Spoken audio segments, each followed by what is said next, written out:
Essa noite estamos agradecendo mais uma vez a oportunidade de estarmos aqui nessa noite, pedindo ao Mestre Jesus que nos abençoe, que nos inspire, que nos ampare, que higienize os nossos lares, onde quer que estejamos, que a equipe de André Luiz possa cuidar do nosso corpo físico e do nosso corpo espiritual nessa noite de aprendizado.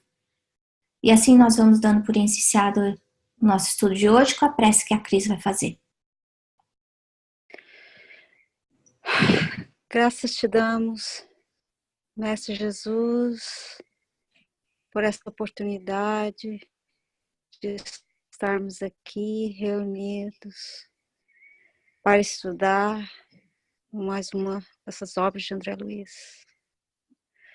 Agradecemos a equipe espiritual desse estudo, aos nossos mentores, e que nos auxilie para que possamos abrir nosso coração, nossa mente para esses ensinamentos. Inspirar nossa querida amiga Ana para que ela possa transmitir os ensinamentos desse capítulo e que também todos aqueles irmãozinhos não encarnados que estão à procura de esclarecimento e consolo possam encontrar nessas palavras, nesse estudo, aquelas palavras que abrem o coração, que abrem a mente, e possamos também sentir a paz, a calma que Jesus nos transmitiu. Assim seja. Graças a Deus. Legal você pedir não só pela gente, mas por todos aqueles que estão sofrendo, né? Esse capítulo, que é um capítulo muito forte, a gente vê o sofrimento que acontece no umbral, mas o mais interessante é André Luiz falando que existem várias zonas como essa em outros lugares. Zonas mentais, onde as pessoas que sofrem é porque fizeram mal, porque sentem culpa, porque sentem ódio e ficam presas ao passado, né? A responsabilidade do que fizeram. Então a gente tinha visto no capítulo anterior uma doutrinação muito forte, uma libertação, né? De um espírito que estaria reencarnando, e aí o grupo de trabalho continua ajudando essa mesma zona de sofrimento, onde estava o Padre Gregório. E a gente vê que as pessoas, os espíritos que estão ali, ele fala de adultos, de homens, de mulheres, de velhos, ele só fala, aqui não tem criança. Naquele reduto, vários espíritos com ódio, revoltados. Ele mostra cenas de sofrimento, ele descreve os desencarnados como se fossem mortos-vivos, né? Como se tivessem saído do túmulo. Ele descreve a cena de mergulhados na lama. Uma paisagem que é muito assustadora. E aí a gente vê a Zenóbia falando, mas olha, esse sofrimento vai lapidar esses espíritos. Através do sofrimento, eles vão acordar. Da mesma forma que acontece com o carvão e com o diamante. E se a gente pensa no carvão, poxa vida, não, é uma coisa suja, preta, feia, né? E de repente, de uma pedra de carvão, pode sair um diamante, né? Que a gente consegue ver a luz através dele, né? Então, essa beleza de que a gente muitas vezes olha o sofrimento como uma coisa momentânea, sem entender que esse sofrimento é o remédio amargo que a gente tem que tomar para mudar comportamentos que a gente tem. Por quê? Porque o sofrimento só vai acabar quando eu me transformar, né? Como a gente vai ver aqui.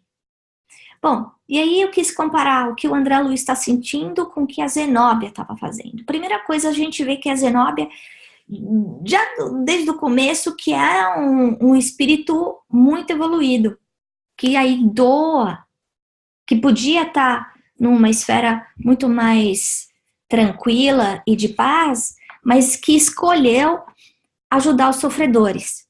E ela fala, né, ao longo do capítulo, uma hora, falando, então, a gente não consegue salvar vocês porque a gente não tem essa angelitude toda, né? Nós ainda carregamos defeitos. E aí, puxa vida, ó, o que eu pensei foi, nossa, que humildade, né? A gente fica se achando tão bom e a gente vê um espírito desse que tem tanta coisa boa que tá dando e, ao mesmo tempo, percebe a sua limitação no ajudar, no estender a mão do próximo. E foi uma coisa semelhante que a gente já viu no capítulo passado, que ela tentando salvar o ex-amor, né, o padre Gregório, e ela encontra ele com tanto ódio que ela foge de horror e só muitas décadas depois ela consegue voltar para ajudar, né? E aí ela fala, bom, não é porque eles estão negando a Deus, porque eles estão negando a bondade, a misericórdia, que a gente vai se omitir. Porque são crianças espirituais, ainda não aprenderam a amar, ainda não conseguem se olhar num espelho e enxergar o que fizeram, da mesma forma como a gente viu no capítulo anterior, né? E aí ela mostra o quê? Ao mesmo tempo que ela mostra essa misericórdia, essa compaixão, de conseguir se isolar de todo aquele mal, de toda aquela tempestade de ódio em que eles estão encontrando, ela fala, a gente tem que respeitar o livre-arbítrio da mesma forma que Jesus respeitou. Não dá para a gente forçar alguém a mudar. E isso eu fiquei pensando, né? Uma imagem que veio para mim foi, por exemplo, daquelas pessoas que são viciadas em droga, que moram nas ruas de São Paulo, que todos nós conhecemos. Mesmo que vá até lá as instituições religiosas ou do governo para retirar aquelas pessoas, para poder fazer uma desintoxicação, a maior parte delas volta, né? Por quê? Porque elas não conseguem se libertar daquelas correntes que estão dentro delas mesmas, que elas mesmas criaram. Então, a mesma coisa acontece aí. Ela fala, mesmo que a gente tente resgatar todos, vai dar 2 dias, vai estar todo mundo de volta. Porque a forma da gente se libertar é somente através da nossa transformação íntima, né? E aí, a gente vê o André, um espírito menos evoluído do que a Zenóbia, muito mais evoluído do que a gente, né? Aí que já fez um trabalho tão bonito, cheio ainda de imperfeições como nós. Ele fica chocado. Ele fica chocado com aquele ambiente tão aterrorizador, ele fica revoltado com o mal daqueles perseguidores em relação aos que estão sofrendo, e aí, vendo toda aquela rebeldia, toda aquela maldade, ele quer reagir. Puxa, isso é tão humano da gente, né? Então a gente vê aí uma coisa importante, que a gente morre, a gente não se transforma. Então se a gente vê uma coisa ruim, se a gente encontrar com um inimigo do outro lado, a gente vai sentir toda aquela cachoeira de emoção que a gente sentiria quanto encarnado, que é fundamental. E aí ele primeiro toma um puxão de orelha do mentor dele, né? E depois toma meio que um puxão de orelha da Zenóbia. E a gente vê o que é que ele faz para se modificar. Prece. E a partir do momento que ele faz a prece, ele consegue ter comiseração com aqueles que estão fazendo mal. Então ele entende que a prece não é só para quem está sofrendo. A prece é para quem está errando, para quem está fazendo mal. Porque para quem está fazendo mal, ele está plantando coisas ruins. Os que estão sofrendo estão resgatando. E muitos deles, a gente já vê que estão passando pela transformação íntima, né? Pela modificação. A gente vai dar uma olhada, então, agora na doutrinação do Padre Hipólito. E é interessante a gente ver outro tipo de doutrinação, nesse caso, uma doutrinação em grupo, diferente da doutrinação que a gente viu ele fazendo no capítulo anterior, né? E aí, ele escolhe a passagem evangélica que a gente vai ver, E ele fala, olha, nós somos prisioneiros das nossas criações inferiores.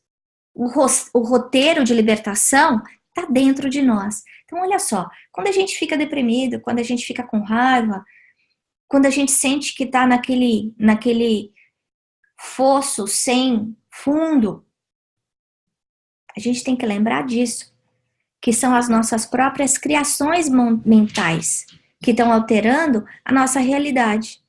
A gente muda a nossa realidade interior, a gente altera a nossa realidade exterior, a nossa percepção. Mas, ao mesmo tempo, a gente sabe que percepção é realidade. A forma como eu enxergo o mundo é a minha verdade. Daí a importância de eu conseguir mudar o meu comportamento. E aí ele fala, olha, quantos de nós não perdemos a oportunidade? Oportunidade de fazer o bem. Por quê? Porque cada um de nós recebe vários talentos. Todos nós temos a oportunidade de trabalho dentro de casa, trabalho fora de casa, trabalho de paciência, de tolerância, de perdão, trabalho em relação à caridade moral, caridade material. E muitas vezes a gente passa aquela vida inteira carregando um saco de pedra, né? Uma comparação interessante que eu escutei de uma palestra do Rossandro é que ele fala que a gente pega os sentimentos ruins, as coisas ruins que aconteceram com a gente e colocamos dentro de um tapué. Então a imagem que ele fala é, por exemplo, se colocar vômito dentro de um tapué. E aí eu guardo esse vômito na geladeira. E aí cada vez que eu encontro um amigo eu falo assim, olha só o que eu guardei, pumba, e aí mostra aquele vômito. E à medida que aquilo vai passando, o tempo vai passando, o cheiro piora. E tem gente que pega aquele vômito e guarda no freezer para durar 10 anos, 20 anos, 30 anos. E só piora. Então ele tá falando, o Rossandro fala pra gente, vamos jogar esse tapué fora. Pra que ficar guardando isso? A gente fica carregando esse tapué, fica deixando na geladeira, faz tudo cheirar mal, né? Faz a nossa vida pior. Pra qual é o prazer mórbido que a gente tem de ficar mostrando esse tapué cheio de coisa ruim, né? Que não vai fazer bem nem pro outro, nem pra gente. Aí ele continua falando da importância da nossa consciência, do nosso despertamento. E a gente fala tanto da qualidade de pensamento, da transformação, através da reforma íntima. Por quê? Porque se a gente não fizer isso, a gente não consegue ir para o próximo passo, que é o reajuste com a lei, né? E aí ele fala aí ele fala da parábola do homem rico. A hora que ele começa a falar da parábola, a gente vê o quê? Revolta. Por quê? Porque essas pessoas como nós acreditaram que eles não têm por que sofrer. Por que eu devo sofrer? Por que isso estava acontecendo comigo? Porque eu recebi um monte de coisa, mas foi porque Deus quis. Então, através da ignorância, eles mesmo se fecham nesse casulo de dor. E aí eles fazem ataques verbais, chegam até a tirar bolas negras. Aí uma coisa importante para a gente lembrar é que quem está feliz não magoa os outros. Quem está feliz não faz o mal, né? Então aquele que está fazendo mal, na verdade é aquele que precisa de mais caridade, mais paciência da gente, que é muito difícil. Porque é difícil a gente saber fazer o bem quando o outro está desrespeitando, seja a gente, seja a nossa família, enfim, ferindo o nosso ser. Mas a gente tem que separar aí, como a Joana de Ângeles fala, separar o ego do self, né? O que é ego? O ego é o que eu sou hoje, essa Ana que usa óculos, cabelo preto, que mora no Oregon. O self sou eu, como esse espírito eterno que está nessa trajetória evolutiva, né? Bom, aí a gente vai para a parábola. E aí aquela parábola do homem rico, em que o o Lázaro ficava na porta da casa dele e pedindo migalha e não recebia nada, até que o rico morre e vai sofrer. Ele está no inferno. E aí ele olha e vê Abraão, né? Que a gente, se voltar aí para o Velho Testamento, como se fosse Deus, segurando no colo Lázaro. E aí ele fala, Abraão, pai Abraão, me ajuda, né? Fala para Lázaro vir aqui molhar minha boca com água. Eu estou sofrendo aqui embaixo. Olha só, a comparação que está dentro de Lucas com a comparação que a gente viu aí nesse capítulo, né? Esse sofrimento infernal. Aí Abraão responde, mas você recebeu tanta coisa boa durante a vida, você não fez nada com essa oportunidade que foi dada. Lázaro só sofreu. Então, entre nós que estamos aqui e vocês que estão aí, existe esse grande abismo. E olha que coisa engraçada, porque é exatamente o abismo que é descrito nesse capítulo. E aí ele fala, os que estão aqui não conseguem passar para aí. Os que estão aí não conseguem passar para cá. Por quê? Porque enquanto não mudar essa barreira mental, não consegue haver esse trânsito, essa ajuda, né? Bom, a gente vê no momento em que uma das pessoas acaba pedindo ajuda, que ela começa a ter já a consciência da culpa, da responsabilidade. Já está caindo em si. E ela, inclusive, tem noção de que ela está presa por causa das pessoas que ela magoou, por todo aquele ódio que ela criou. Então, essas correntes de sofrimento são construídas por nós mesmos, aqui ou lá. Então, quando eu reencarno numa família em que as pessoas não me entendem, em que eu não sou respeitada, eu tenho que entender que são reajustes com esses espíritos a quem eu devo uma cota maior de amor, né? Então, quando a gente pensa na trajetória, trajetória de renovação, a primeira coisa que precisa acontecer, depois de cometer a falta, é a conscientização. Como dessa mulher. A segunda é o que a gente vê ela fazendo, falando, eu quero resolver, eu quero me ajustar com essas pessoas, eu quero plantar amor onde eu plantei o ódio, onde eu fui ausente. A partir do momento que a gente faz essa reparação, depois do arrependimento real, é quando a gente consegue se reajustar com a lei. E aí, como a gente viu Jesus falando, o bem apaga a imensidão de pecados, de mal, né? Então, eu fazendo bem para aquela pessoa que me feriu, ou que eu feri, ou eu fazer o bem para as outras pessoas, isso tudo vai para o meu porquinho, meu cofre de porquinho de ações boas. Isso tudo vai ajudar no meu saldo negativo, né, em relação à lei divina. E aí tem um erro. Aí a gente vê o fogo consumidor ou o fogo purificador. É interessante a gente perceber que no Novo Testamento a gente vê também a menção do fogo purificador.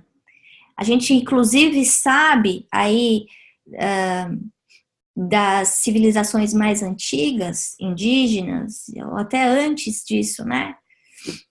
Que usavam o fogo para essa limpeza. A gente vê o Feng Shui hoje, né, como uma filosofia chinesa, usando o fogo também para esse tipo de limpeza, limpeza mental dentro do lar. Então, nesse caso, nesse grande lar de sofrimento que é esse umbral, a gente vê essa oportunidade de limpeza, como se pegasse toda aquela crosta de sentimento, de sentimento ruim, de ódio, e vai tirar. E a partir daí, aqueles que estão prontos para se renovar, vão conseguir se libertar, né? Agora, ela fala também que é interessante que alguns ou muitos vão chegar até a casa. Mas para isso, eles precisam estar vestidos com essa roupa, né, nupcial. Qual é essa roupa? Eles precisam estar com sentimento sincero de se reformar, de alterar. É a única chave que a gente tem. E a gente percebe aí, nas descrições de André Luiz, como não existe forma da gente enganar a espiritualidade. Que a misericórdia divina está em todo lugar o tempo inteiro, né? Como a gente viu a Zenóbia repetindo várias vezes. A sua falta de entendimento não significa que a gente vai se omitir na ajuda.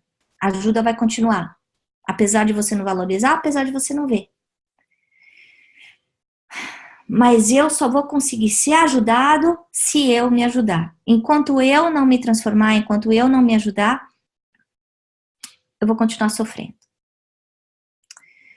Então, para a gente encerrar o estudo de hoje, antes de ir para os comentários, a primeira coisa que me veio foi como é que a gente age com aquelas pessoas que nos fazem sofrer? A gente está usando aí a filosofia de Moisés, do olho para o olho, dente por dente, ou a gente está conseguindo plantar, semear o bem onde existe o ódio e o desentendimento? Como é que a gente vai sair dessa encarnação em relação àquelas pessoas que a gente teve problema na infância, na juventude ou na época adulta? Como é que a gente passa pelos nossos problemas? Sejam problemas morais, sejam problemas físicos. A gente fica reclamando, a gente fica brigando, que nem criança mimada, como a gente viu muitos desses, falando, eu não mereço, isso é injusto, vocês têm esses privilégios. Ou a gente entende, puxa, isso é uma oportunidade para mim. O que eu tenho que aprender? O sofrimento não é para mim, mas é para a minha transformação. Da mesma forma como a gente viu do carvão com o diamante. E outra coisa importante é a gente lembrar do poder da prece. A prece sendo feita antes de dormir, a prece sendo feita ao acordar, a prece sendo feita no evangelho semanal, a prece que é feita em todos os estudos.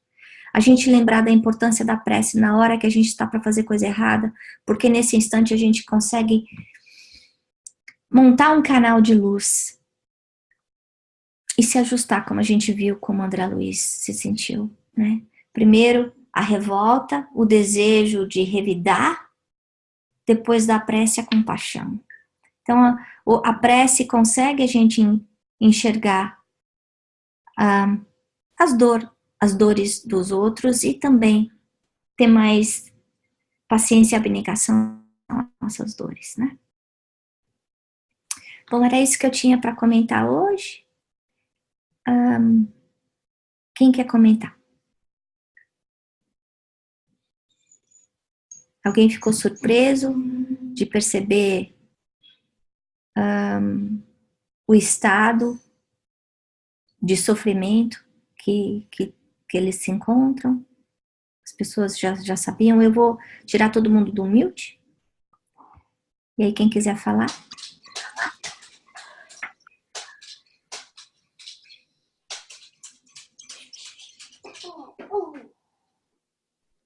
Bom, no que ele falou, né, que nós somos, nós aqui nos aprisionamos, né?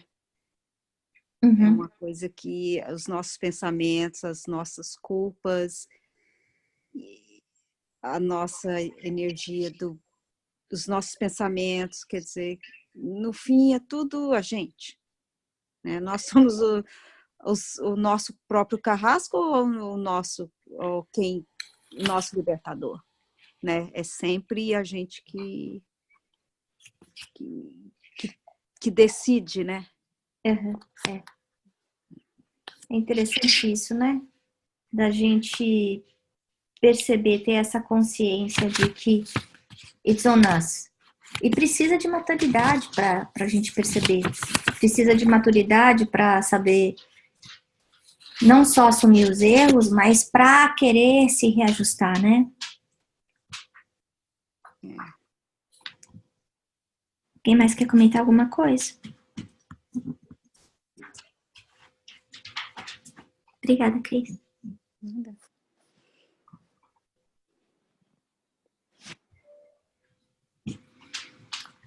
mexeu muito comigo foi perceber a misericórdia, o amor divino em todo lugar, né?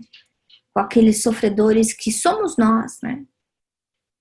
A gente não sabe como é que vai ser a nossa chegada no plano espiritual, as perguntas que a gente vai ter que responder quando chegar lá. Mas a gente ter essa consciência de que, mesmo no momento que a gente está sofrendo, desesperado, se sentindo sozinho, abandonado, nós não estamos, né? Que a gente pode até não estar enxergando essa fonte de amor, de sustentação, de suporte, mas ela está ao nosso lado. Mas aí também a necessidade da gente estender a mão e buscar essa ajuda, porque essa ajuda não vai chegar até nós se a gente não querer. É a história do ajuda-te e o céu te ajudará, né? Primeiro a gente precisa buscar. Buscar como? Buscar através do estudo, buscar através do trabalho no bem, buscar através da transformação moral, que começa dentro de lá e depois se estende para fora do lar, né? Então, é a aplicação, a vivência do Evangelho de Jesus.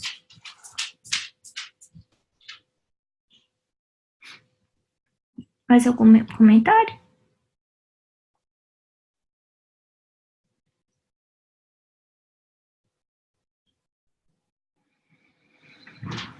Então, tá bom. Vamos então, nesse instante, entrando no nosso encerramento, agradecendo ao Mestre Jesus mais uma vez pela oportunidade de estudo, de aprendizado, que nós consigamos, Senhor, vencer as nossas próprias imperfeições, defeitos, vícios de passado, e levar aqueles que sofrem o que nos fazem sofrer, o amor e a compaixão. Protege a cada um de nós, Senhor, nos nossos lares, protege os nossos familiares, onde quer que se encontrem. Fortifica a família, porque nós sabemos que é a base da sociedade. Nessa noite em especial, nós gostaríamos de orar por todos aqueles que sofrem no umbral e nas trevas, que possam ouvir o chamado de Deus, ver as mãos de Jesus, dos benfeitores, nesse resgate. Que possam passar do sofrimento para a fase de regeneração. Vamos agradecendo mais uma vez a André Luiz e a sua equipe, e a equipe de Emmanuel, que nos acompanham todas as noites, todas as quartas-feiras, pedindo que estejam junto conosco na próxima semana, nos inspirando, nos fortificando em todos os desafios que a gente tem que encontrar no nosso dia a dia. Que assim seja. Graças a Deus.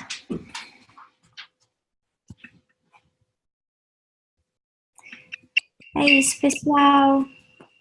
Obrigada, Ana.